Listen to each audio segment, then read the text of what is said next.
Welcome back students. आज का हमारा topic it is jet streams और अपर विंड्स। बेसिकली इससे पहले जो हमने टॉपिक पढ़ा था एटमॉस्फेरिक सर्कुलेशंस, या ये वाला जो टॉपिक है जिसमें इससे पहले वाला जो एटमॉस्फेरिक सर्कुलेशंस टॉपिक में हमने देखे थे सेल्स जैसे जैसे बनती है, 3 टाइप्स ऑफ सेल्स, ठीक है। तो और ये वाला जो है जेट स्ट्रीम्स, ये जेट धारा जिसको हम बोलते हैं, तो बेसिकली या एयर मासेस जो हम इसके बाद देखेंगे। Basically these all are the formations और the circulations, especially jet streams. These are the circulation what we call as upper air circulations, ठीक है। ऊपर जो हवा में सर्कुलेशंस होती है, these are very important. They decide the climate, they bring the western disturbances to the India, much needed western disturbance in the month of in the winter months especially, ठीक है। तो ये जो जितनी भी ये हमारे पास ये है जेट स्ट्रीम्स है, how do they affect the pattern of weather, ठीक है। They are very important to work upon और टू नो अपॉन। तो jet streams, upper winds, jet धारा, बेसिकली एक्चुअली फर्स्ट अगर हम देखें जेट स्ट्रीम्स होता क्या है, अगर हम बात करें बेसिकली ऊपर 1200 मीटर पे, ठीक है, या अबोव, अगर हम 12,000 मीटर या अबोव की बात करें, ठीक है, तो मतलब एक विंड फ्लो को नोटिस किया गया, देखा गया, एक बहुत तेज विंड फ्लो आती है फ्रॉम वेस्ट ईस्ट, ठीक है, which are basically as a result of Coriolis force and pressure gradient force, जिनको हम जियोस्ट्रॉपिक विंड्स बोलते हैं। 1200 मीटर पे एक विंड्स देखी गई जो वेस्ट से ईस्ट आ रही है, उनको हम जेट स्ट्रीम्स बोलते हैं, ठीक है। उन्हीं को हम जेट स्ट्रीम्स नाम देते हैं। तो basically in simple words these are the narrow belts of high altitude, 12,000 metre या उससे ऊपर थोड़ा, western winds in the troposphere, remember this. तो इनकी स्पीड 110 किलोमीटर से वेरी होती है to the 184 kilometre per hour. Especially in winters, they are much stronger. There is much contrast in winters. They are 184 kilometre per hour in winters, ठीक है, और 110 kilometre they are in summers, ठीक है। तो बहुत सारी जेट स्ट्रीम्स देखी गई है, we'll know about the different types of jet streams, ठीक है। तो मोस्ट जहाँ पे कंसिस्टेंट या परमानेंट जो जेट स्ट्रीम्स है, they are on the mid latitude, या फिर हम सब ट्रॉपिकल वंस, उनको subtropical ones jet stream, subtropical jet streams, ठीक है। तो basically for the sake of what we call as introduction, अगर हमको जानना है बेसिकली जेट स्ट्रीम्स क्या होते हैं, remember these are just narrow belt of geostrophic winds और द विंड्स जो कहाँ पे है, 12,000 मीटर पे है। वेस्टर्ली विंड्स है, वेस्ट ईस्ट आती है, ठीक है। इनकी स्पीड 110 से 184 84 किलोमीटर होती है, ठीक है। तो जेट स्ट्रीम्स कहाँ पे actually where do they occur, how do they develop, कैसे डेवलप होते हैं, जब 2 टाइप्स ऑफ एयर मासेस, उनका जो डिफरेंट टेम्परेचर होता है। Suppose this is a polar cold air mass, इसका कोल्ड टेम्परेचर है, और this is warm tropical air mass, इसका वार्म टेम्परेचर है। Suppose once they will go and they will meet along the area, जहाँ पर they will meet, it will create these flow of the stream, what we call as jet stream. तो basically, so what we call as jet streams develop where air masses of different temperatures meet, contrasting temperatures meet. So usually surface temperatures जो है, surface का determine where the jet stream will form, ठीक है। Actually this is about what you call as a surface temperature, जहाँ जैसा है contrasting है, they will basically decide where will the jet stream will form in the troposphere.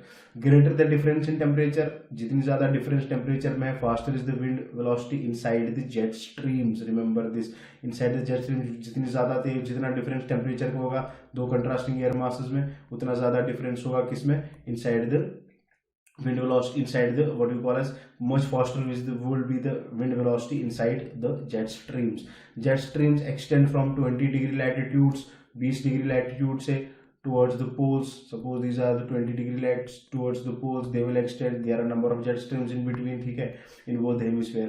They are of various types. और basically genesis कैसे बनते हैं, the genesis of the jet streams is provided by the 3 तरीके से हमको help मिलती है, by 3 kinds of gradients. Gradients मतलब flow from high pressure to low pressure, कैसे, पहला जो ग्रेडियंट है that is from between the poles to equator, पहला जो थर्मल ग्रेडियंट है between the poles to equator, this will create a one of the gradient essential for the genesis of the jet streams, high pressure to low pressure, steep and to low pressure, then, ठीक है, पहला। And accordingly there would be pressure gradient, high pressure to low pressure, ठीक है।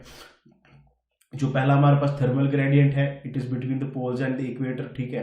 And then we have the second pressure gradient between the poles and the equator. Second is the pressure gradient between surface and sub surface, surface and sub surface on the poles, this is pressure gradient, cold warm, ठीक है। Remember, तीन जो इस type के हमारे पास gradients है, flows है प्रेशर के, एयर के, and they will help basically to what in such a complex manner they will lead to the formation of the jet streams. तभी जाके मिक्स होती है, these gradients meet the air, different types of kinds of air masses meet and they intermix in such a complex manner that above the surface or in the troposphere we see or we observe these what we call a stream of geostrophic winds called as the jet streams। तो characteristics है कुछ इसकी चीज़ें हैं, basically what actually it is, इनके कुछ characters है, features है, ठीक है। तो they blow from west to east through a large portion of atmosphere, याद रखना, ठीक है। They are thousands of kilometres in length, thousands of kilometres in length, in width they are like hundreds of kilometres in width, ठीक है। Remember, and depth भी इनकी अगर गहराई की बात करें, it can be up to the few kilometers, ठीक है। Their paths typically have a meandering shape, ठीक है। बेसिकली बीइंग एम्बेडेड, अब ये वेस्टर्ली विंड्स जो है they are embedded in the westerlies, ठीक है। तो व्हाट एक्चुअली उनका जो पाथ है, they have a meandering shape, they actually meander उल्ट ऐसे, ठीक है। तो once they meandering shape being embedded in the westerlies they follow a wavy, और meandering या वेव जैसा ये पाथ है ना, तो इसको हम in the form of the Rossby waves, Rossby waves, basically these waves are in the ocean also, they are in the atmosphere also, actually these jet streams once they meander, तो actually Rossby ने बोला था, तो what he said that due to the rotation on the of the earth on the fluids and on the air they lay impact, जो भी waves है, जो भी करंट, चाहे वो करंट्स ओशन की चाहे एयर की, जो एटमॉस्फेयर की जो वेव्स है, दे meander in the form, ठीक है, ड्यू टू द रोटेशन। तो इसी को हम बोलते हैं jet streams, once they meander they what we call as they are in the form of the Rossby waves, ठीक है। तो jet streams follow the boundaries, ये बाउंड्रीज को फॉलो करती है, कहाँ से, between the hot and, suppose these are the jet streams, they follow the boundaries between the hot and between the cold air, remember this. तो they are, since these hot and cold air boundaries are more, अब ये जब difference है, ये हमको पता है जब भी डिफरेंस होती है और वेरिएशन होती है, रेंज होती है, ज़्यादा होती है विंटर्स में, we know that jet streams are thus the strongest for in winters, कहाँ पे, for both the northern and the southern hemisphere winters, remember this. तो क्यों एक्चुअली वैसा वैसा होता है, बिकॉज विंटर्स में we know that there are much variation in the temperature, ठीक है। तो हॉट एंड कोल्ड बाउंड्रीज में भी बहुत वेरिएशन होगी, रेंज होगी, they are more prominent at the time of winters, since these hot and cold air boundaries are most pronounced और what we call as prominent in winter, these jet streams are the strongest for both of the, या चाहे वो northern hemisphere का winter हो, चाहे southern hemisphere का winter हो, वहाँ की जेट स्ट्रीम स्ट्रॉन्गेस्ट होगी in the winters rather than in summers।